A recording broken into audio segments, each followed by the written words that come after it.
ভোজনের দ্বারাই তো খিদে শান্ত হয়। তাই জন্যেই ভোজন প্রস্তুত করার সময় মাকে দেখে ভোজন প্রস্তুত করা শিখে নিয়েছি। আজ সুযোগ পেয়েছি, তাই ভোজন প্রস্তুত করছি।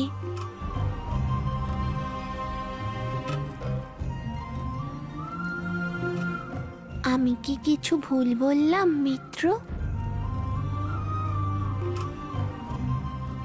না মিত্র। তাহলে আপনি কেন চুপ করে আছেন? আমার এই শান্তি, আনন্দের অনুভূতি মিত্র। কিসের আনন্দ? আপনার বানানো ভোজন করার আনন্দ।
মিত্র, ভোজন গ্রহণ করুন।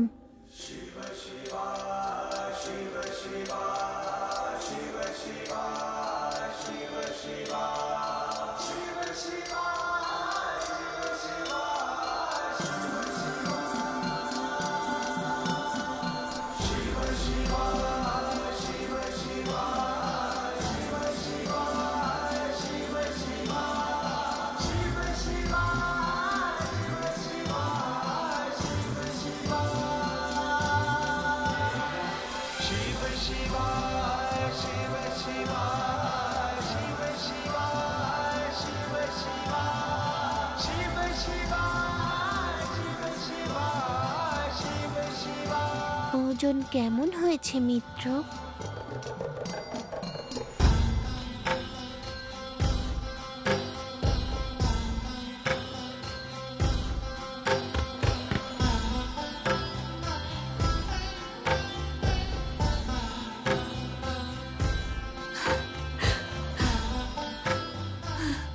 ভীষণ সুস্বাদু ভোজন হয়েছে মিত্র, ভীষণ সুস্বাদু।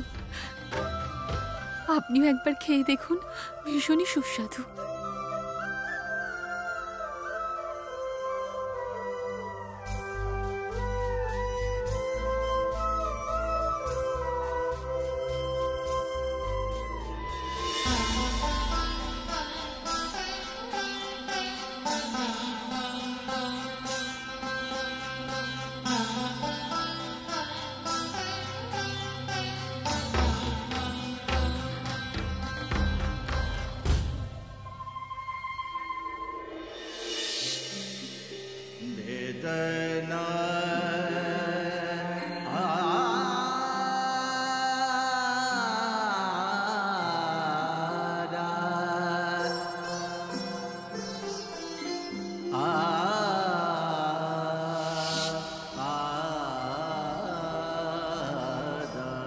মিত্র, আজকের দিনটা আমার কাছে চিরস্মরণীয় হয়ে থাকবে। কোনো বিশেষ কারণ মিত্র? আজ প্রথমবার আমি মায়ের ভোজন করার আগেই ভোজন করে নিচ্ছি।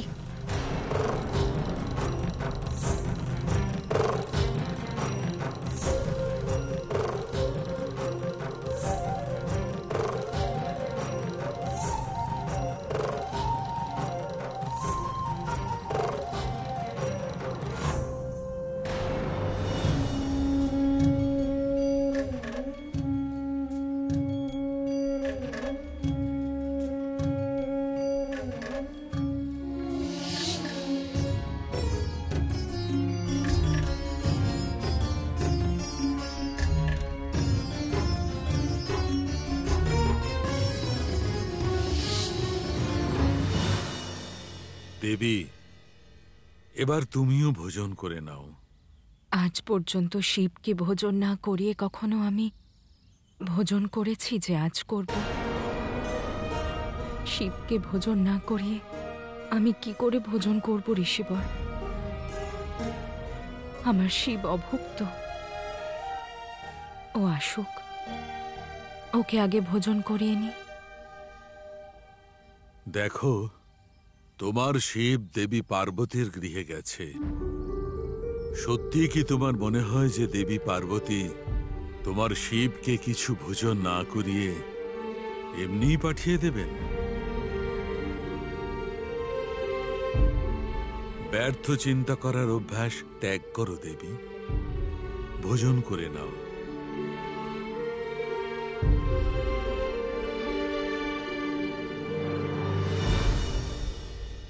আমার তো মনে হয় যে শিব যখন দেবী পার্বতীর সাথে থাকে তখন ওর মাকে ভুলেই যায়।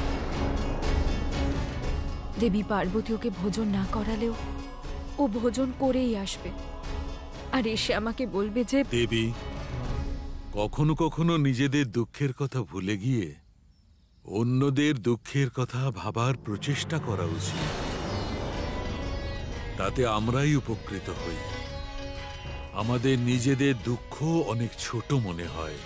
আপনি কোন দিকে ইঙ্গিত করছেন ঋষিবর? মহাদেবীর দিকে। দেবী পার্বতী মহাদেবের অর্ধাঙ্গিনী, চিরসঙ্গিনী। সৃষ্টির প্রারম্ভ থেকেই তাঁরা একে অপরের পরিপূরক, অবিভাজ্য অঙ্গ হয়ে রয়েছেন। আর দেখো দেবী, আজ যখন দেবী পার্বতী এটা দেখেন যে শিব ওনার থেকে অনেক বেশি গুরুত্ব তোমাকে দেন, তোমাকে অনেক বেশি ভালোবাসেন, তখন ওনার মনের অবস্থা কি হয় একবার ভেবে দেখো। নিঃসন্দেহে উনি ভীষণ কষ্ট পান। আর এই প্রত্যক্ষ সত্যকে তো তুমিও কিন্তু অস্বীকার করতে পারবে না। এখন দেবী অন্নপূর্ণার নাম নিয়ে শীঘ্র ভোজন শুরু করো।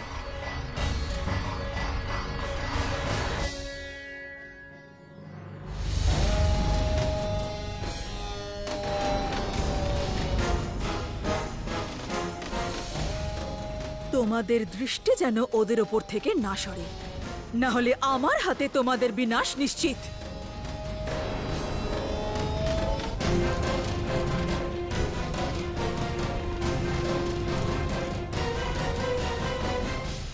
রাজকুমারী অজমুখী, আপনি অনুমতি দিলে আমরা দেবকে তুলে নিয়ে আসি। মূর্খ, দেবকে অপহরণ করতে হবে না, বরং ওদের সামনে থেকে দেবকে তুলে আনতে হবে। কিন্তু ও ওদের সাথে বসে আছে, ওকে ওদের থেকে আলাদা করব কি করে? যে কাজটা তোমরা করতে পারবে না, সেই অসম্ভব কাজটা আমার মায়াবী গোলক করবে।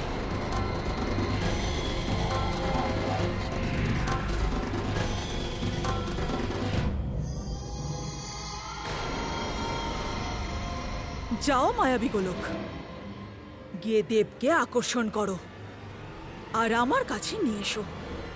যাও।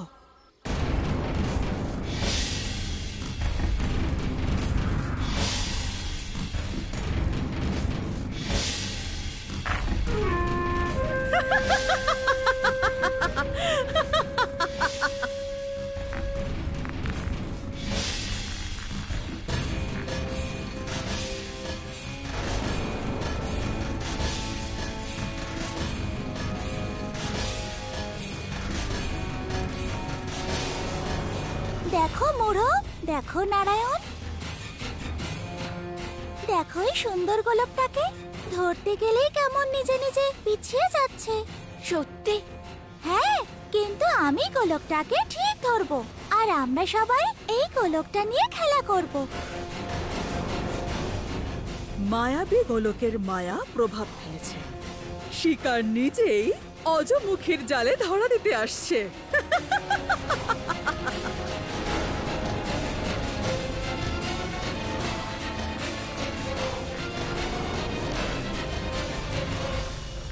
দাদা দেব, এ তুমি কি করছো? দেখো না এই গোলকটাকে, জানি না কোথা থেকে এসেছে। এসেছে তো আসতে দাও না, তুমি মন দিয়ে বসে তোমার অধ্যয়ন করো। না হলে মা দেখে ফেললে এবার কঠোর শাস্তি দেবে। আগে গোলক নিই তারপর। দেখো না, দেখো কেমন নিজে নিজেই পেছনে সরে যাচ্ছে।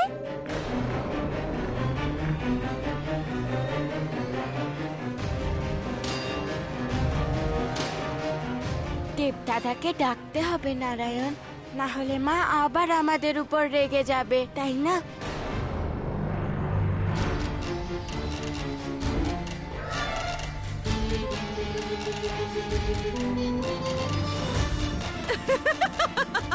শুভ সময় এসে গেছে আমার দাদাকে শুভ সংবাদ দেওয়ার।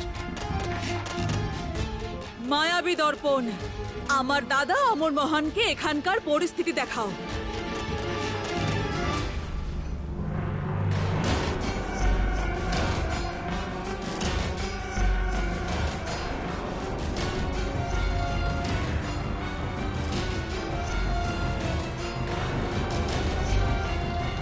মা সঠিক সময় উপস্থিত হয়েছে দেবের উপর নির্দাস্ত্র প্রয়োগ করার।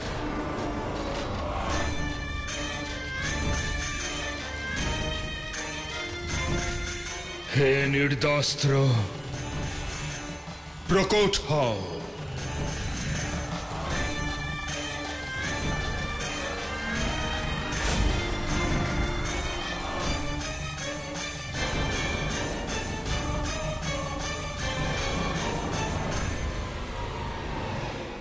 ঠিক আছে, চলো আমরা সবাই গিয়ে ওটাকে ভেতরে নিয়ে আসি।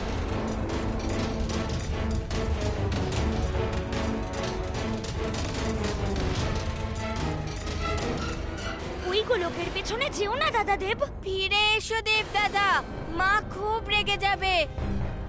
কিছুক্ষণের জন্য চোখের আড়াল করেছি, এরা অধ্যয়ন ছেড়ে খেলা শুরু করে দিয়েছে। আজ আমি কড়া শাস্তি দেব। দেবী, আগে ভোজন তো সমাপ্ত করো।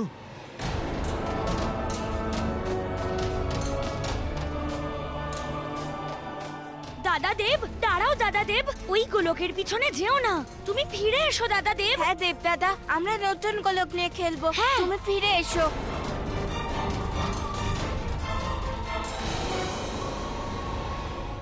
হে নির্দাস্ত্র, যাও গিয়ে তোমার লক্ষ্য বানাও ওই দেবকে, আর ওকে প্রহার করে ওকে চিরনিদ্রায় শুইয়ে দাও।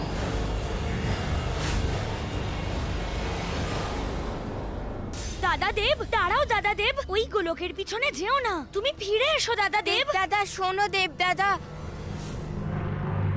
দেবী,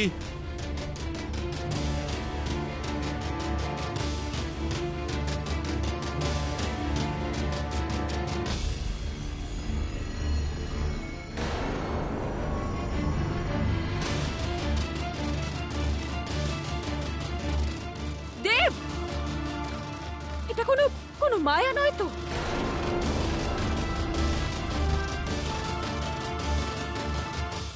দেবী,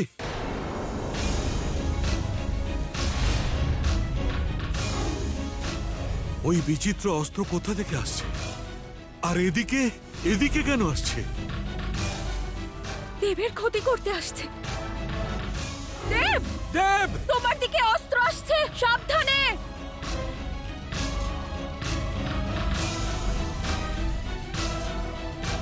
ত্রিদেবের মধ্যে একজন দেব আজকে চিরনিদ্রায় চলে যাবে।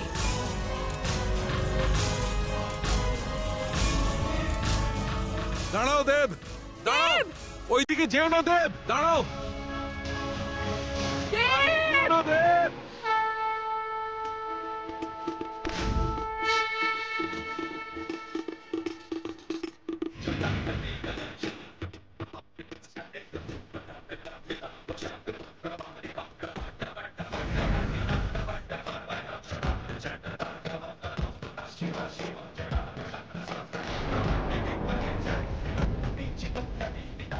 ওই শিশু ভোলানাথ কোথা থেকে এলো আমার বিজয়ের পথে বাধা সৃষ্টি করতে?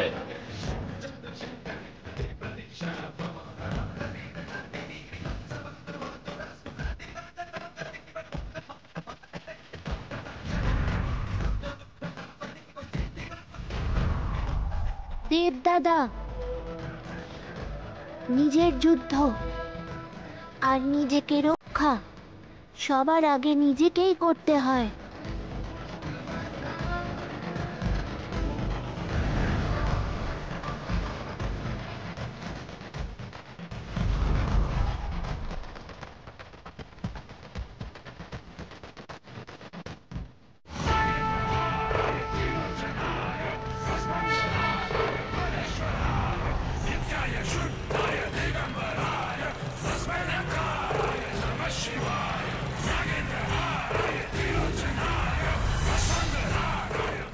দাদা দেব, থামাও ওই অস্ত্রকে, নিজেকে রক্ষা করো।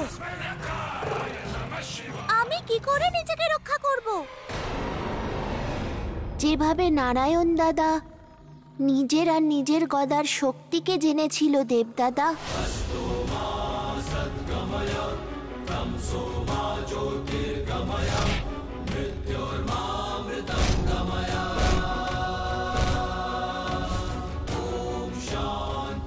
সেভাবেই তোমাকে নিজের শক্তিকে জানতে হবে দেবদাদা।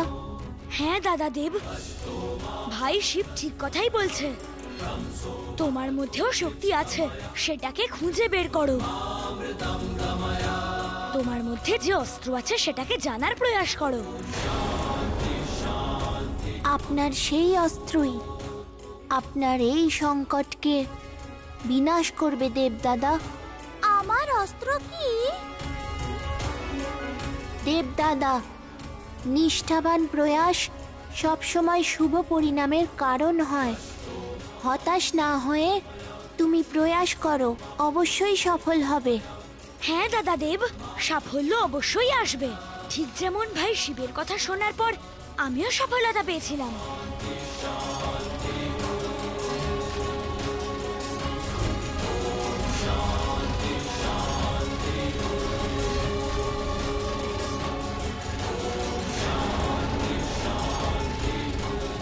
দাদা দেব, আর একদম সময় নেই। আমি তো নিরুপায় নারায়ণ। না, তুমি যথেষ্ট ক্ষমতাশালী দেবদাদা। তোমার মধ্যে অপরিসীম শক্তি আছে। সেই লুকিয়ে থাকা শক্তিকে শুধু অনুভব করতে হবে।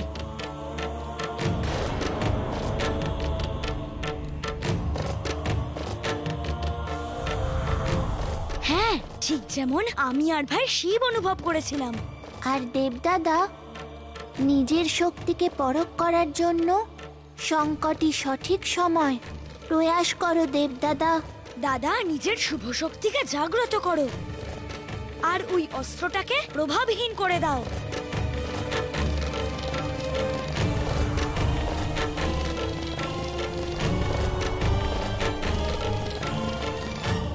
দাদা, নিজের শুভ শক্তিকে জাগ্রত করো আর ওই অস্ত্রটাকে প্রভাবহীন করে দাও।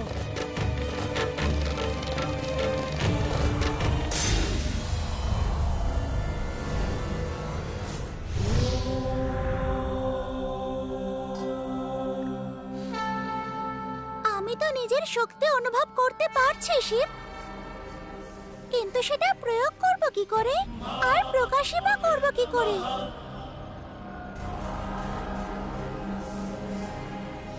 এটা আমি কিছুতেই বুঝতে পারছি না নারায়ণ।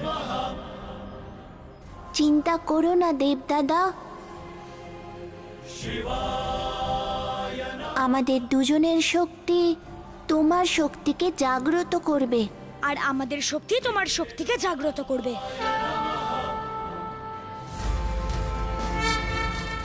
আমাদের হাত ধরো দেবদাদা।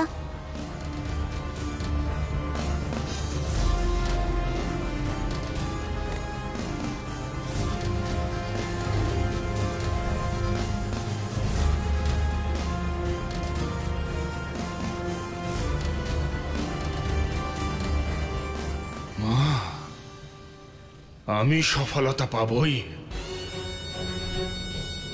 অপার সফলতা, অপার সফলতা।